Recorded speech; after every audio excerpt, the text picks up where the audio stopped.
Hi, everyone. Thanks for being here today. I wrote a tough message. I want you to know it comes from a place of support and love.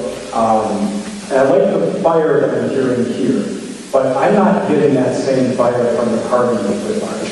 And I am fed up, pissed off with what's going on in this country.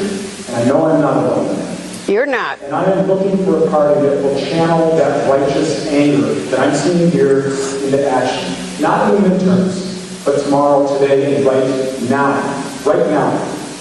We're not interested in patience or strategic silence. We're looking for not senators or members of Congress. We want representatives. We want you to represent the righteous anger that is out there and in this room. It's waiting to be channeled and organized into action.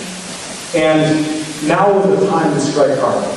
I want you to attack constantly, every day, on every issue, every moment, at every level of government. Trump is unpopular, as you said, and we need to remind people that he is a weak, lame duck, and he's only getting weaker. They fear him, but they need to be reminded that he is a weak, lame duck, and that his era will come to an end at some point. I want you to use leverage and promise accountability, and this is really important. You mentioned that people fear, businesses are fearing speaking out because they fear Trump. Well, we need to remind them that there's accountability for accommodating him now. For these tech billionaires who are pouring money into Trump's pockets and then using his platforms to corruptly amplify his message. Do they not understand that a future Democratic administration will control the FTC, will control the SEC, will review their mergers and acquisitions, control tax policy in the Department of Justice? They need to understand that. Does this president of El Salvador not understand that the vast majority of Americans want in this tropical concentration camp, and that a future Democratic administration will control trade policy, can impose sanctions, can enforce the Magnitsky Act, can freeze assets and add to the list of state sponsors of terrorism? He needs to understand that. These bureaucrats who are issuing illegal orders, these ICE agents making warrantless arrests, these pilots flying people in chains against court orders to other countries in the middle of the night, do they not understand that just following orders is not an excuse for their own illegal behavior? They need to understand that. And the great thing is, you guys might not have a majority, but you can make them understand that at the end of this sad chapter, there is a reckoning coming. And that they will be held accountable for their actions now. And the best part about that is if they know that, and that doubt is in the back of their mind, it might change their behavior now.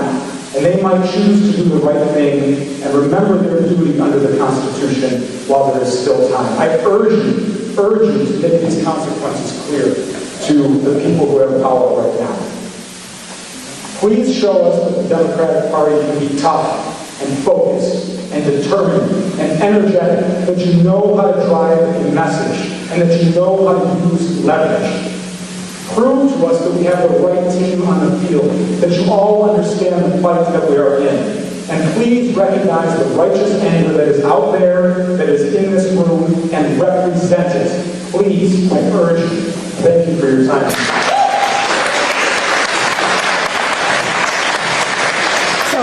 It's a really good speech, and it's really important. It's true. It's all true. Across America today, something is shifting. In town halls, coffee shops, college campuses, and kitchen tables, the conversations are louder, the emotions are sharper, and the patience is running out. People aren't just concerned anymore. They're angry. They're tired of politics as usual. They're tired of being told to wait, trust the process, or hope for the best. They are demanding something different. They are demanding action. And recently, at one town hall meeting, a single voice cut through the noise and spoke for millions.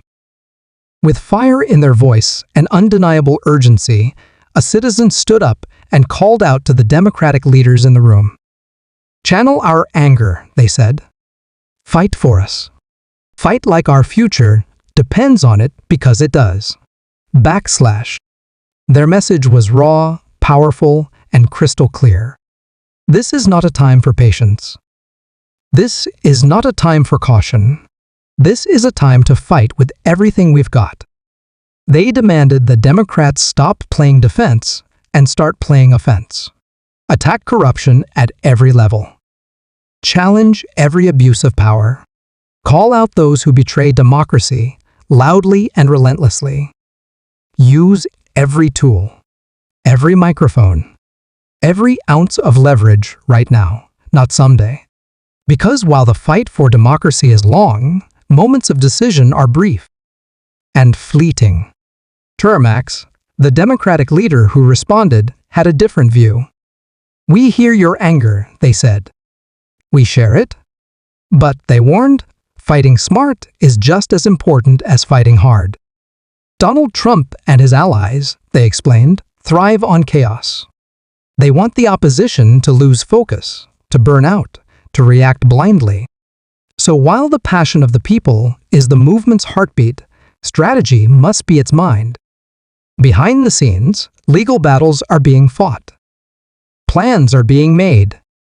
Top constitutional scholars, lawyers, and organizers are already laying the groundwork to resist, not just with speeches, but with real consequences. The fight, they insisted, is happening in courtrooms, in committees, in the halls of Congress, and on the streets. But it must be targeted, relentless, and above all, effective. This fiery exchange at a simple town hall revealed something bigger, a struggle within the movement itself. A question that millions are now asking: should the fight for democracy be fueled by pure passion? Or guided by careful strategy? Can we afford to wait? Or will history remember those who refused to be patient when it mattered most? The answers to these questions will define not just the next election. They may define the future of American democracy itself. Except this is probably the biggest fighter we have, so thank you. We are, look, I want to say, what you just said, I hear it every town hall. People want to see Democrats fighting back. I am going to tell you that I think we got to be smart. I think he was creating absolute deliberate chaos. So people don't know where to look, they don't know where to focus on, and we got to be smart, targeted, and effective. We got to stand up strong when it matters. We are winning in the courts. You didn't ask me this question. I get this question, so if somebody has this in mind, I'll try to get ahead of it. What do you do if the president doesn't listen to the courts? And then what's going to happen? We got to be prepared. We got to be prepared for everything. Let me tell you that we are having discussions should it happen. And I'm not going to discuss everything publicly. There's media here, and you got to be smart, and you got to be ready. But we are not being silent. One of the top constitutional scholars in the country, Jamie Raskin, Mayor, has got the lead for us on the litigation side of it. And I'm not going to get into details here, but there are other things that we have something that will happen in the 6th District that will probably go to the Supreme Court. And got the top law firm in the country for them.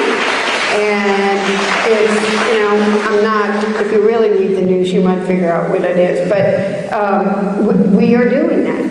And anybody invites me to a rally, I try to make it, even when there are 10 of them on the same day in the same 3-hour period. I made 7 of them. But that's part of it. It's part of speaking up. But you got to be smart and effective fighting back. There's some people who say Medicaid's going to get cut. And I'm like hell it is. And then you got to be ready to fight in the Congress too, and go into those committees and get people online, and then take those amendments and hold people in their districts accountable about what the impact is going to be on them. And you get up every day and you say, how am I going to make a difference today? Where do you make it? And you do it. And we're not hiding. Your elected officials in this district are not hiding. They're talking to you about the issues. We are bringing people together. We are strategizing, and we are fighting.